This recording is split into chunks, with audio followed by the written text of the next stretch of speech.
بسم الله الرحمن الرحيم. الحمد لله خالق الإنس والجان، الصلاة والسلام على النبي العدنان وعلى آله وصحبه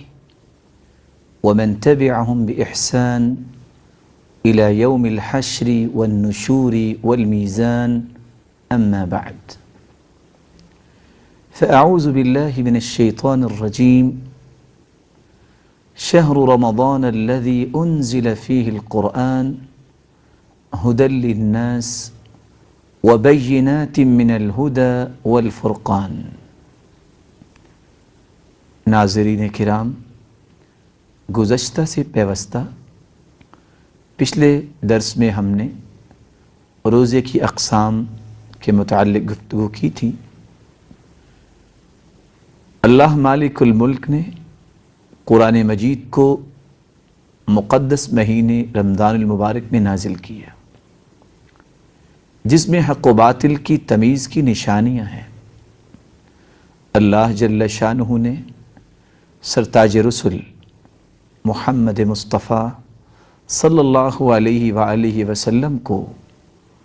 مبعوث فرما کر ہم پر احسان عظیم فرمایا ہے کہ جس ہستی نے صحابہ کرام کی تربیت کی اور امت کو ادب و آداب سکھانے کے لیے زندگی کے ہر پہلو میں سنہری معلومات ہم تک پہنچائیں۔ ایک مسلمان روزہ رکھتا ہے تو وہ اللہ کے رسول کی اس سنت کو زندہ کرتا ہے۔ جس طرح روزہ رکھنا عبادت ہے اور عبادت کی قبولیت کے لیے آپ صلی اللہ علیہ وآلہ وسلم کا طریقہ اور سلیقہ ہی اللہ کے ہاں قابل قبول ہے، اسی طرح ان آداب کو بھی ملحوظ خاطر رکھا جائے گا جو آپ صلی اللہ علیہ وآلہ وسلم نے روزہ رکھتے ہوئے، روزہ افطار کرتے ہوئے اور سارا دن گزارتے ہوئے ملحوظ خاطر رکھا۔ ایک مومن جب روزہ رکھتا ہے، روزہ رکھنا چاہتا ہے، اس کو چند آداب ملحوظ خاطر رکھنے چاہیے۔ سب سے پہلا ادب، انسان نیت کر کے روزہ رکھے، اور نیت کے متعلق اللہ کے رسول صلی اللہ علیہ وسلم نے فرمایا انما الاعمال بالنیات، اعمال کی قبولیت کا دار و مدار نیتوں پر ہے۔ اور ابن حجر عسقلانی رحمۃ اللہ علیہ جو صحیح بخاری کی شرح لکھنے والے ہیں، بیان کرتے ہیں ان محل النیہ القلب، نیت کا مقام اور محل دل ہے، اس کا زبان کے ساتھ کوئی تعلق نہیں۔ چنانچہ سیدہ حفصہ رضی اللہ تعالی عنہ بیان کرتی ہیں، آپ صلی اللہ علیہ وآلہ وسلم نے فرمایا من لم يجمع الصيام قبل الفجر فلا صيام له، اور دوسری روایت میں الفاظ کچھ یوں ہیں من لم يبيت الصيام من الليل فلا صيام له، جو رات کو فرض روزے کے لیے نیت کر کے نہیں سوتا، جو رات کو یہ عزم نہیں کرتا، اس کا روزہ نہیں ہے۔ رات کا اطلاق صبح سے پہلے پہلے تک ہوتا ہے۔ آپ صلی اللہ علیہ وآلہ وسلم نے اپنی امت کے لیے دوسرا ادب یہ چھوڑا ہے کہ جو شخص روزہ رکھنا چاہتا ہے وہ سحری ضرور کھائے، کیونکہ سیدنا انس بن مالک رضی اللہ تعالی عنہ روایت کرتے ہیں، آپ صلی اللہ علیہ وسلم نے فرمایا تسحروا فإن فی السحور برکہ، سحری کھایا کرو کیونکہ سحری میں بہت برکت ہے۔ اور عبداللہ ابن عمر رضی اللہ تعالی عنہ بیان کرتے ہیں کہ آپ صلی اللہ علیہ وآلہ وسلم نے یہ بھی فرمایا ان اللہ تعالی وملائکتہ یصلون علی المتسحرین، مالک الملک سحری کھانے والوں پر رحمت کا نزول فرماتے ہیں، اور اللہ کی نورانی مخلوق فرشتے سحری کا اہتمام کرنے والوں کے لیے بخشش کی دعائیں کرتے ہیں۔ اللہ ہمیں بھی فرشتوں کی دعاؤں کا مستحق بنائے اور اپنی رحمتوں کا مستحق بنائے۔ سیدنا مقدام رضی اللہ تعالی عنہ بیان کرتے ہیں، آپ صلی اللہ علیہ وسلم نے یہاں تک فرمایا، علیکم بہذا السحور فإنہ هو الغداء المبارک، تم سحری کو لازم پکڑو، سحری ضرور کیا کرو، کیونکہ یہ بڑا ہی مبارک کھانا ہے۔ بلکہ سیدنا ابو ہریرہ رضی اللہ تعالی عنہ بیان کرتے ہیں کہ آپ صلی اللہ علیہ وآلہ وسلم نے فرمایا، کچھ بھی جی نہیں چاہتا تو کم از کم تم کھجور استعمال کر لو۔ فرمایا، نعم السحور التمر، کتنی ہی اچھی سحری ہے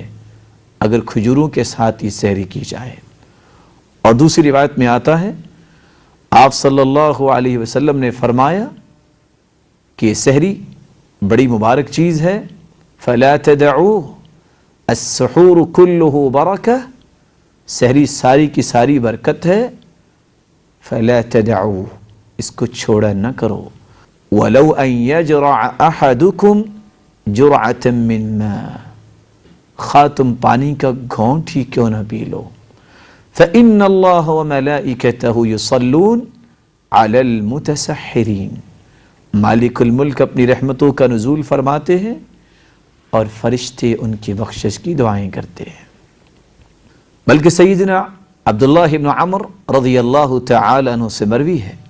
کہ آپ صلی اللہ علیہ وسلم نے فرمایا، فصل ما بین صیامنا وصیام اہل الکتاب اکلۃ السحر، ہمارے اور اہل کتاب کے روزے میں فرق یہ ہے کہ وہ سحری کا کھانا نہیں کھاتے تھے اور ہم سحری کا کھانا کھا کر روزہ رکھتے ہیں۔ اگر انسان بیدار ہی اس وقت ہوا ہے جب اذان ہو رہی ہے تو پھر نیت جو رات کو اس نے کی اس کے مطابق اپنے روزے کو مکمل کر سکتا ہے۔ آپ صلی اللہ علیہ وآلہ وسلم نے امت کو ایک اور طریقہ، ایک اور پیغام بھی دیا ہے۔ فرمایا، اذا سمع احدکم النداء، جب تم میں سے کوئی اذان کو سن لے، والاناء علی یدی،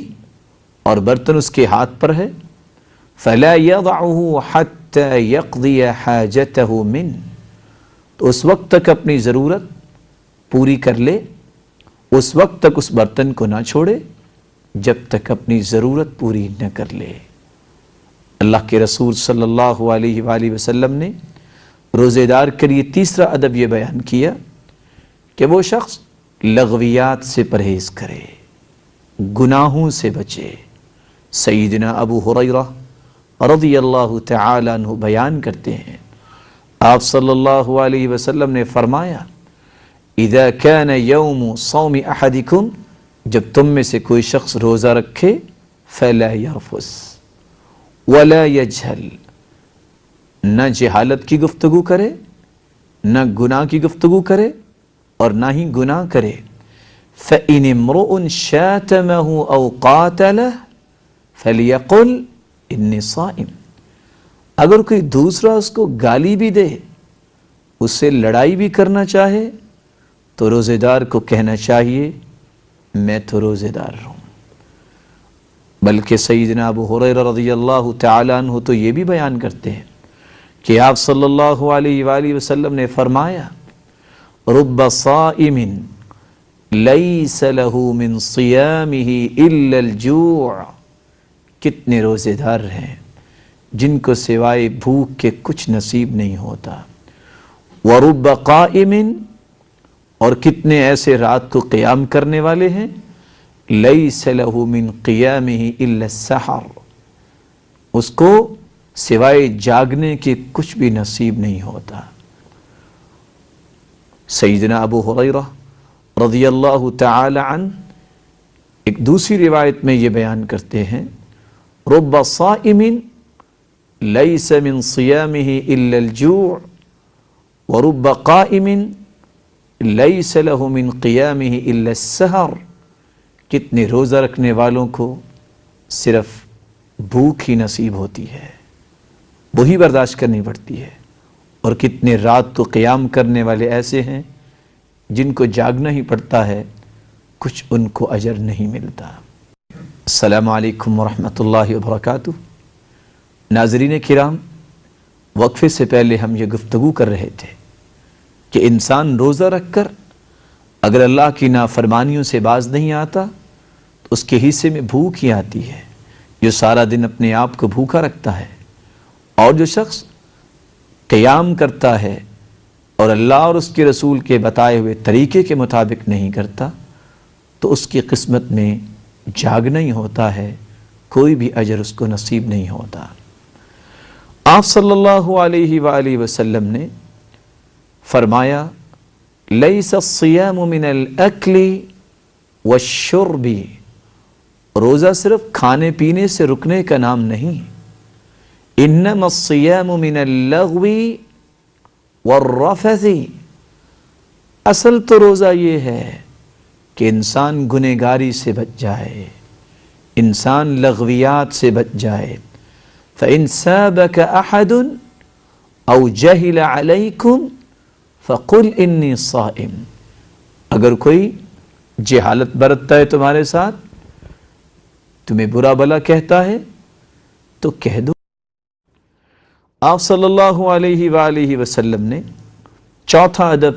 یہ بیان کیا کہ افطاری کا اہتمام کرنا چاہیے۔ سیدنا انس رضی اللہ تعالی عنہ بیان کرتے ہیں، آپ صلی اللہ علیہ وآلہ وسلم کا معمول مبارک یہ تھا، کان یفطر علی رطبات، آپ تازہ کھجوروں سے افطاری فرماتے قبل ان یصلی، نماز پڑھنے سے پہلے۔ فإن لم تکن رطبات فتمرات، اگر تازہ کھجوریں میسر نہ آتی تو پھر دوسری کھجوروں کے ساتھ وہ افطاری کر لیتے۔ فإن لم تکن تمرات حسى حسوات من ماء، اگر کھجور بھی میسر نہ آتی تو پھر پانی کے گھونٹ لے لیا کرتے۔ سیدنا ابو الدرداء رضی اللہ تعالی عنہ سے مروی ہے، آپ صلی اللہ علیہ وآلہ وسلم نے فرمایا، ثلاث من اخلاق النبوہ، تین چیزیں نبوت کے اخلاق میں سے ہیں، تعجیل الافطار، افطاری جلدی کرنا، وتأخیر السحور، اور سحری کو تھوڑا سا لیٹ کر کے کھانا، یعنی اذان سے تو پہلے، لیکن اس کا مطلب یہ نہ ہو جیسا کہ آج کل کا معمول لوگ بنا لیتے ہیں، رات کو 2 بجے ہی کھانا کھایا اور سو گئے اور صبح نماز بھی نہیں پڑھ سکے۔ ایسے روزے کی اللہ مالک الملک کو شاید ضرورت نہیں ہے۔ آپ صلی اللہ علیہ وآلہ وسلم نے فرمایا، یہ نبوت کے اخلاق میں سے ہے، افطاری جلدی کی جائے، سحری لیٹ کھائی جائے، ووضع الیمین علی الشمال فی الصلاۃ، اور نماز کے اندر اپنے دائیں ہاتھ کو بائیں ہاتھ کے اوپر رکھا جائے۔ سیدنا عبداللہ ابن عباس رضی اللہ تعالی عنہ روایت کرتے ہیں، آپ صلی اللہ علیہ وسلم نے فرمایا، ان معشر الانبیاء امرنا ان نعجل افطارنا ونؤخر سحورنا ونضع ایماننا على شمائلنا في الصلوات، انبیاء علیہم الصلاۃ کو اس بات کا حکم دیا گیا کہ وہ افطاری جلدی کریں اور سحری لیٹ کھائیں اور نمازوں کے اندر اپنے دائیں ہاتھ کو بائیں ہاتھ پر رکھیں۔ بلکہ سیدنا انس رضی اللہ تعالی عنہ تو روایت کرتے ہیں، آپ صلی اللہ علیہ وآلہ وسلم نے یہ حکم فرمایا، بکروا بالافطار وأخروا السحور، سحری کو لیٹ کر کے کھاؤ اور افطاری جلدی کر لیا کرو۔ بڑی ہی سعادت کی یہ گھڑیاں ہیں کہ انسان خود بھی روزہ رکھے اور لوگوں کو بھی تلقین کرے، خود بھی افطاری کرے اور روزے داروں کی افطاری کروائے۔ اللہ مالک الملک ہم سب کو اس بات کی توفیق عطا فرمائے، کیونکہ سیدنا زید بن خالد رضی اللہ تعالی عنہ سے مروی ہے، آپ صلی اللہ علیہ وسلم نے فرمایا، من فطر صائما كان له مثل اجره، من فطر صائما فلہ اجر الصائم، جو شخص کسی کو افطاری کرواتا ہے اور روزہ رکھنے والے کو جتنا اجر ملتا ہے اتنا افطار کروانے والے کو بھی اجر ملتا ہے، نہ اس کے اجر میں کمی ہوتی ہے نہ اس کے اجر میں کمی ہوتی ہے۔ اللہ مالک الملک اس وطن عزیز میں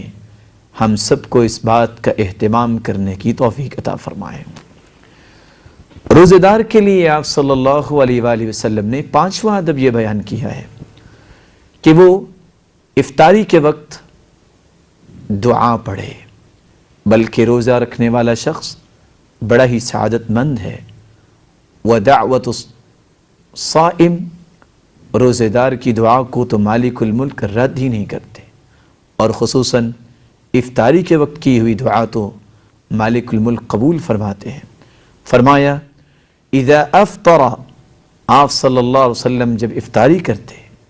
تو یہ دعا پڑھا کرتے، ذهب الظمأ وابتلت العروق وثبت الأجر إن شاء الله۔ ذهب الظمأ وابتلت العروق، پیاس ختم ہو گئی اور انسان میں تازگی آ گئی، وثبت الأجر إن شاء الله، اور اللہ کی رحمت سے اجر بھی ثابت ہو گیا۔ بلکہ سیدنا انس رضی اللہ تعالی عنہ بیان کرتے ہیں آپ صلی اللہ علیہ وسلم جب کسی کے پاس افطاری فرماتے تو یہ دعا پڑھا کرتے، افطر عندکم الصائمون واکل طعامکم الابرار وصلت علیکم الملائکہ، تمہارے پاس روزے داروں نے افطاری کی ہے اور نیک لوگوں نے کھانا کھایا ہے، اللہ مالک الملک کے فرشتے تمہارے لیے بخشش کی دعائیں کریں۔ آپ صلی اللہ علیہ وآلہ وسلم نے ان آداب کے ساتھ امت کو اس بات کا بھی حکم دیا، اس بات کی خبر دی کہ روزہ رکھنے والا انسان اگر کچھ کام کر لے تو اس کا روزہ ٹوٹ جائے گا، قصداً دانستہ طور پہ کھانا کھا لے یا پی لے، یا قصداً ازدواجی تعلقات قائم کر لے، اسی طرح عمدن اور قصدن قے کر لے، کیونکہ آپ صلی اللہ علیہ وآلہ وسلم کا فرمان ہے کہ جو شخص جان بوجھ کر قے کرتا ہے اس کو دوبارہ روزہ رکھنا چاہیے۔ من استقاء فعلیہ القضاء،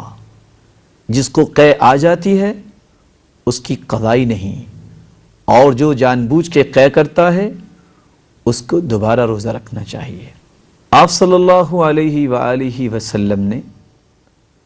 جہاں اپنی امت کو روزے رکھنے کے آداب بیان کیے وہاں اس بات کی بھی خبر دی ہے کہ اگر انسان دانستہ طور پہ کھانا کھا لے یا پانی پی لے تو اس کا روزہ ٹوٹ جائے گا۔ اس طرح قصداً قے کر لے یا قصداً ازدواجی تعلقات قائم کر لے، یا غذائیت کے لیے اگر انسان انجیکشن لگواتا ہے تو بھی کھانے پینے کے ہی مترادف ہے۔ اسی طرح عورت کو حیض اور نفاس کا خون آ جاتا ہے تو اس کا بھی وہ روزہ باطل ہو جائے گا۔ آپ صلی اللہ علیہ وآلہ وسلم نے اس پر مستزاد یہ بات بھی امت کو سمجھائی ہے، جیسا کہ سیدنا ابو ہریرہ رضی اللہ تعالی عنہ روایت کرتے ہیں،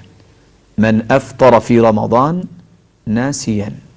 فلا قضاء علیہ ولا کفارہ، جو بھول کر روزہ چھوڑ بیٹھتا ہے نہ اس کا کفارہ ہے نہ اس کی قضائی ہے۔ بلکہ دوسری روایت میں تو یہ بھی فرمایا، من اکل او شرب، جو روزے دار کھا لیتا ہے یا پی لیتا ہے ناسیا بھول کر، فلا یفطر، اس کو روزہ نہیں چھوڑنا چاہیے، فانما هو رزق رزقہ اللہ، یہ اللہ نے ہی اس کو رزق کھلایا ہے۔ بلکہ آپ صلی اللہ علیہ وسلم نے ان الفاظ سے بھی امت کو خبر دی، من نسی وهو صائم، جو روزہ رکھ کے بھول جائے، فأكل أو شرب، اور کھا اور پی لے، فَلْيُتِمَّ صَوْمَهُ، اس کو چاہیے کہ اپنے روزے کو مکمل کرے، فَإِنَّمَا أَطْعَمَهُ اللَّهُ وَسَقَاهُ، یہ اللہ ہی نے اس کو کھلایا اور پلایا ہے۔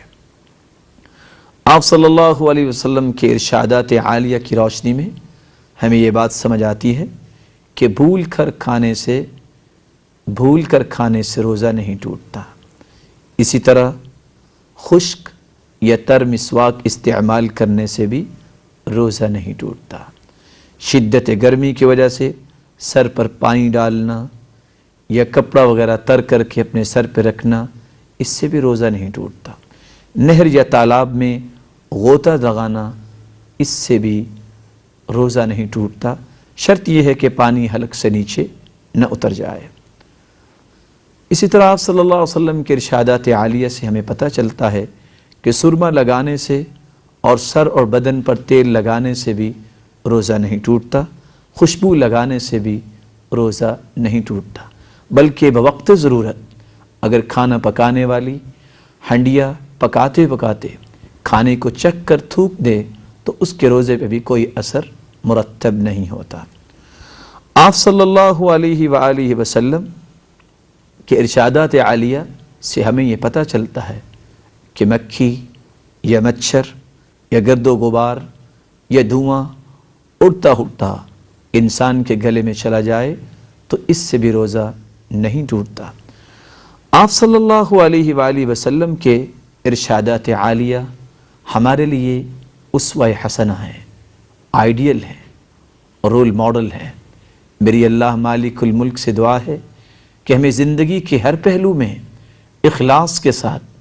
آپ صلی اللہ علیہ وآلہ وسلم کی اتباع کرنے کی توفیق عطا فرمائے، اطاعت و فرما برداری کی توفیق عطا فرمائے،